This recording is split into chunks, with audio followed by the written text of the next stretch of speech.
Bueno, esta noche explicaremos lo que es un DFD, que es un diagrama de flujo de datos. Para empezar, aquí tenemos un ejemplo de lo que es de cómo es un diagrama de flujo de datos. Entonces empezaré explicando lo que es un DFD. Que un DFD se utiliza para representar ya sea un sistema o los procesos que tiene una empresa dentro de sí. Entonces, por ejemplo, acá tenemos el punto de venta, que esto es un proceso que utilizaría cualquier tienda. Entonces, para empezar, el diagrama de flujo de datos tiene serían serían tres imágenes que se utilizarían. Este sería para representar áreas, personas o un sistema externo o interno que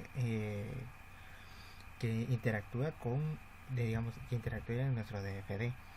Estas líneas se utilizan para identificar qué, qué flujo se mueve hacia qué parte, ¿verdad? Entonces, por ejemplo, también tenemos esta parte que es para representar el proceso que estamos describiendo. Por ejemplo, aquí este es el proceso número 0, porque los diagramas DFDs tienen varios niveles. Por ejemplo, el nivel 0, que es el diagrama de contexto. De ahí está el diagrama de nivel 1, que es donde se especifica más qué hace este sistema. Bueno, en el diagrama nivel 0 solo se utilizan estos dos indicadores, y en el nivel 1 ya se puede agregar lo que es un almacén de datos, que es donde podríamos especificar cómo se llama nuestra base de datos que utilizamos para cada proceso. Bueno, por ejemplo, ¿qué utiliza o qué indica cada una de estas? Por ejemplo, con los clientes podríamos decir los datos del cliente, qué flujo se mueve con esos datos. Bueno, con esos datos se mueve el ID, el nombre del cliente, su nombre completo, su NID,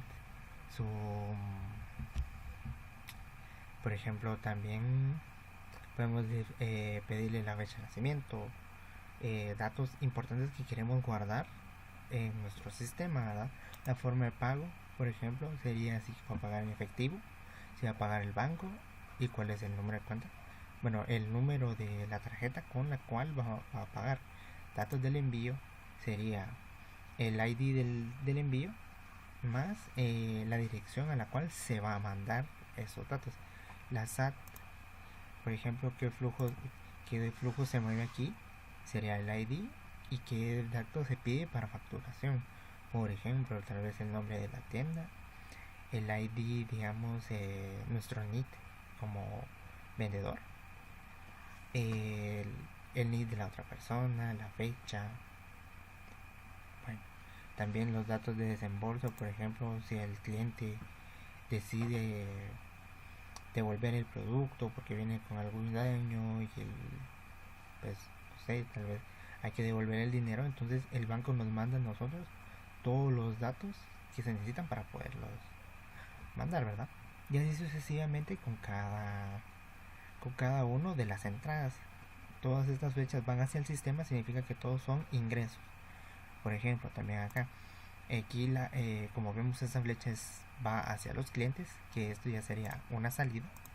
Entonces los datos de facturación sería, por ejemplo, todos los datos que lleva nuestra factura: el día que se hizo la compra, la hora, el lugar, digamos, el lugar de donde es, el nombre de la tienda, también el precio total, su producto, también su firma si en dado caso fue por tarjeta de crédito, también los datos de la garantía, que sería, por ejemplo, si son de 6 meses, de un mes, una semana. Los datos de la cotización, eso sería por si el cliente viene y solo viene a preguntar por dichos productos. Podemos irle mostrando cada uno el ID del producto, el nombre y el precio. También, por ejemplo, el cliente online, por si nuestra tienda tiene una página de internet y puede consultar por medio de internet.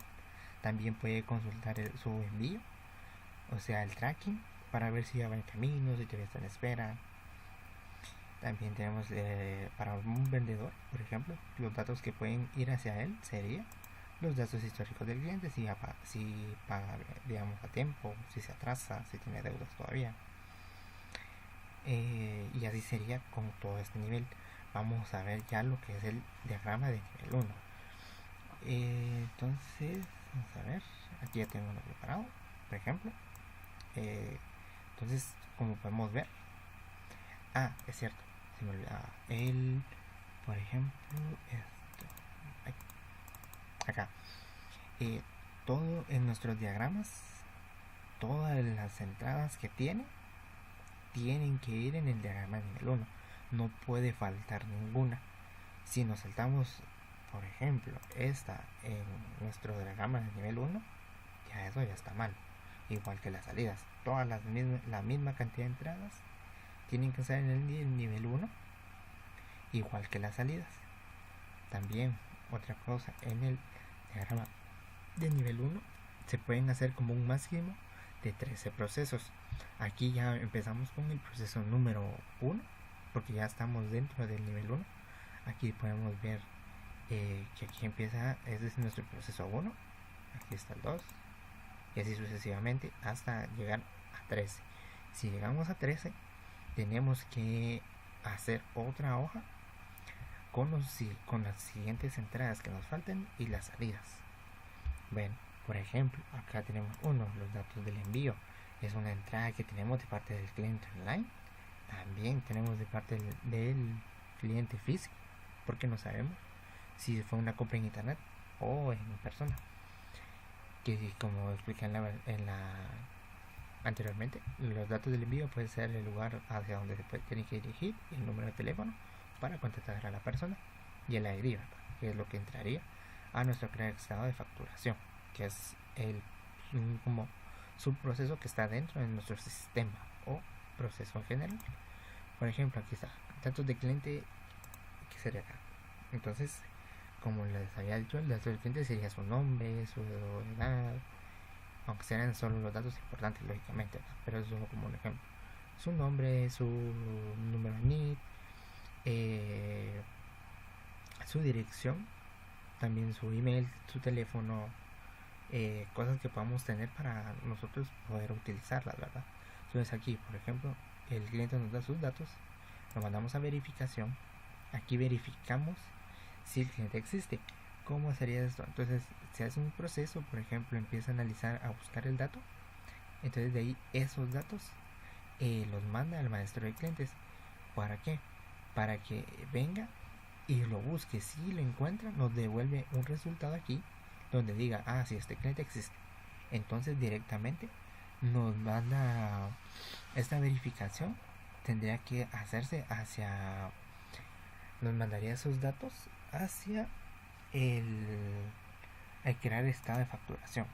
Entonces, bueno, aquí me falta una fecha, pero entonces al momento de eso, entonces sí dice que está, entonces viene y manda esos datos al estado de facturación. Bueno, y si en dado caso no, devuelve esto que no, entonces los datos que están aquí almacenados nos manda hacia agregar nuevo cliente. Entonces aquí prepararía, por ejemplo, tal vez se le asignaría el número de ID, que tal vez sería nuestra parte del proceso, y esos datos ya los mandaría al maestro de clientes, que sería para almacenarlos, y luego obviamente eso se mandaría para acá y ya se lo mando para acá. Bueno, y sería lo mismo con el cliente online. Ahora veremos los proveedores, los datos de garantía. Él nos manda nuestros datos de garantía, los datos de producto comprado cuando nosotros le compramos a ellos, por ejemplo, la cantidad, el total, el precio unitario, cuándo nos va a llegar, el nombre de ellos, dónde están ubicados. Aquí son los datos del pedido que nosotros digamos que nosotros le hacemos a él, y los datos del proveedor. Por ejemplo, si nosotros estamos buscando algún proveedor, por ejemplo, que sea una tienda de tenis. Por ejemplo, los datos del proveedor es Nike y queremos ver si está dentro de nuestra base de datos para hacer la solicitud. Entonces mandamos los datos, su nombre, o lo buscamos por correo, por número, cualquier dato que tengamos a la mano para poderlo buscar. Se verifica, hace un proceso para verificar y dice, bueno, no está. Manda la consulta para ver si está y dice no, bueno, entonces se manda para acá, se le agrega algún dato y manda todos los datos que dije anteriormente a registrarlo, y sin dado caso, ¿no? Entonces esto lo debería de mandar al crear estado. Entonces, como podemos ver, aquí aparece esta figura que es un almacén de datos, que es, por ejemplo, donde indicamos qué bases de datos utilizamos dentro de nuestro sistema. Entonces, también solo puede haber uno, o digamos, pues agregamos otro, pero no podemos, ¿cómo le podríamos decir? Podemos usar los necesarios para que sean para que las flechas no estén todas entrecruzadas y haya un orden. Bueno, cabe decir que también, por ejemplo, así como estos diagramas tienen unas reglas. Por ejemplo, una de las reglas es, para que no hayan errores, es que todos los procesos tienen que tener una entrada y una salida. Tenemos una entrada, una salida, tenemos otra entrada, otra salida. En cualquier proceso tienen que haber siempre dos, no puede haber una entrada y solo entradas y que no haya una salida de datos. También, como les había explicado, también todas las cantidades de entradas tienen que haber la misma cantidad de salidas.